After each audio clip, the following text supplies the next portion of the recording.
RTV app వార్తల్ని క్షణాల్లో చదివే అవకాశం ఉంటుంది. ఒక న్యూస్ పేపర్, ఒక టెలివిజన్ ఛానల్ మీ చేతుల్లో ఎప్పుడూ ఉంటాయి.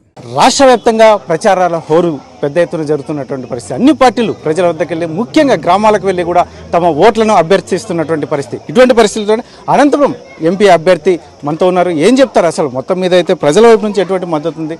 ఈ అంబికా లక్ష్మీనారాయణ గారు ఎందుకంటే గ్రామాల్లో తిరుగుతూ ఎండను సైతం లెక్క చేయకుండా తిరుగుతున్నటువంటి పరిస్థితి. సార్ ఎలా ఉంది సార్ మొత్తం మీదైతే క్యాన్వాస్ మీరు ఎండను సైతం లెక్క చేయకుండా చేస్తున్నటువంటి పరిస్థితి ఎలా ఉంది ప్రజల వైపు నుంచి మద్దతు?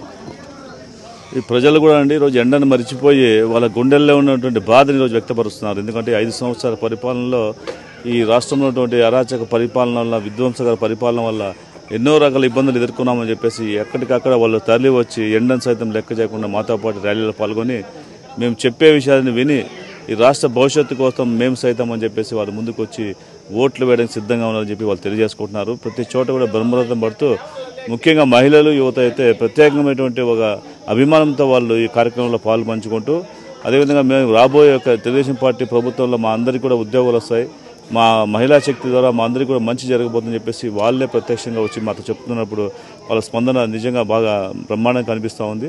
వాళ్ళందరూ కూడా ఎదురు చూస్తున్నారు. ఇంకా 10 రోజుల్లో ఎలక్షన్స్ రాబోతున్నాయి. ఎప్పుడెప్పుడు 2 ఓట్లు కూడా సైకిల్ గుర్తుకు వేసి గెలిపించాలన్నటువంటి ఆలోచనతో ఉన్నారు. ఈరోజు అనంతపురం జిల్లా వ్యాప్తంగా, ఉమ్మడి అనంతపురం జిల్లా వ్యాప్తంగా ఉన్నటువంటి 14 సీట్లు, 2 పార్లమెంట్ సీట్లు కూడా మంచి ఒక మెజార్టీతో విజయం సాధిస్తామన్న నమ్మకం మాకు కలిగిందండి. సార్ ముఖ్యంగా మేనిఫెస్టో ఇరు పార్టీలు వైసీపీ కావచ్చు, తెలుగుదేశం కావచ్చు, ఈ మేనిఫెస్టో మీద ఏం చెప్తారు? ముఖ్యంగా వైసీపీది ఎలా ఉంది, మీది ఎలా ఉంది?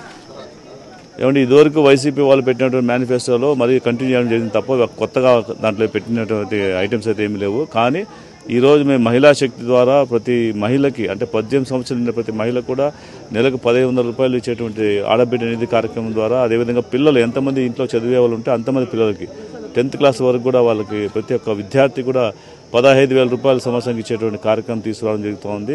అదేవిధంగా మీ అందరికీ తెలుసు ఈరోజు గ్యాస్ ధరలు గత తెలుగుదేశం పార్టీ ప్రభుత్వం ఉన్నప్పుడు 570 ఉన్న గ్యాస్ ధర ఈరోజు దాదాపు 1150 రూపాయలు వెళ్ళిపోయింది. కాబట్టి ఆ మహిళల యొక్క కంట కన్నీరు చూడలేక ఈరోజు చంద్రబాబు నాయుడు గారు మహిళల కోసం 3 గ్యాస్ సిలిండర్ ఉచితంగా ఇచ్చే కార్యక్రమం కూడా ఈరోజు ఏర్పాటు చేస్తున్నారు. అదే కాకుండా మహిళలందరూ కూడా ఈరోజు జిల్లా వ్యాప్తంగా ఎక్కడికైనా ప్రయాణం చేయాలంటే వాళ్ళు మగాళ్ళ మీద ఆధారపడుకోకుండా వాళ్ళ స్వశక్తితోటి వాళ్ళు వెళ్ళి ఏదైనా చిన్న వ్యాపారం కానీ, చిన్న వాళ్ళ పనులు కానీ ఏమైనా ఉంటే చేసుకోవడానికి ఆర్టీసీ బస్సుల్లో ఉచితమైన ప్రయాణం కూడా సౌకర్యం కల్పిస్తున్నారు. దాంతోపాటు బీసీ, ఎస్సీ, ఎస్టీ, మైనార్టీ వీళ్ళందరికీ కూడా 50 సంవత్సరాల నిండి ప్రతి ఒక్కరు కూడా ఈరోజు 4,000 రూపాయలు పెన్షన్ ఇచ్చే కార్యక్రమం తీసుకురాబోతున్నారు. అదేవిధంగా ఈ దివ్యాంగులందరికీ కూడా 6,000 రూపాయలు పెన్షన్ ఇచ్చే కార్యక్రమం తీసుకొస్తున్నారు.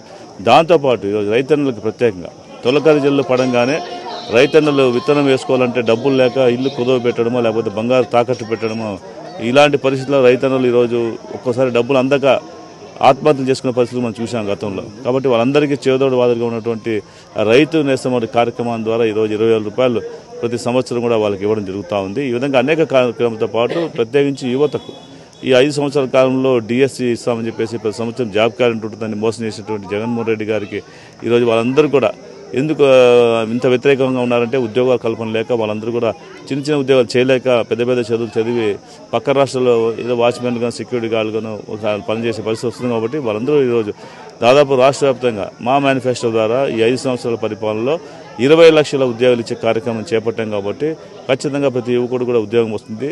ఉద్యోగం వచ్చేదాకా కూడా ప్రతి యువకుడికి, యువకులకి అందరికీ కూడా నిరుద్యోగ భృతి ద్వారా 3,000 రూపాయలు ఇచ్చే కార్యక్రమం. అంటే మొత్తం మీద అయితే మొత్తం వైసీపీ నాయకులు చెప్తున్నట్టు ముఖ్యంగా అసలు చంద్రబాబు నాయుడు ఒక్క పథకం కూడా మంచి పనులు చేయలేదు, అభివృద్ధి పనులు చేయలేదు. కాబట్టి ఖచ్చితంగా జగన్మోహన్ రెడ్డిని ఈ 5 ఏళ్ల కాలంలో సంక్షేమ ఫలాలు కావచ్చు, అభివృద్ధి కావచ్చు, జగన్మోహన్ రెడ్డి గారు చేసినట్టు ఏ రాష్ట్రంలోనూ చేయలేదు. కాబట్టి మరొకసారి జగన్మోహన్ రెడ్డి ముఖ్యమంత్రి కాబోతున్నాడు. కూటమి అభ్యర్థులు ఎంతమంది వచ్చినా కూడా గెలిచేది మాత్రం జగన్మోహన్ రెడ్డి అని ఘంటాపథంగా చెప్తున్నటువంటి పరిస్థితి. దీన్ని మీరు పార్టీ నాయకుడికి ఏం చెప్తారు?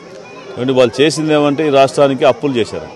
13 లక్షల కోట్ల రూపాయలు అప్పు చేసి పుట్టబోయే బిడ్డ మీద కూడా 2 లక్షలు అప్పు చేసినట్టు దౌర్భాగ్య పరిస్థితి ఆంధ్రప్రదేశ్ ఉంది. ఈరోజు రాష్ట్రం చెప్తానంటే భారతదేశంలోనే అట్టడుగు స్థాయిలో ఉన్నటువంటి రాష్ట్రంగా ఈరోజు ఒక అప్పుల ఆంధ్రప్రదేశ్గా మారిపోయింది. దీనికి కారణం జగన్మోహన్ రెడ్డి.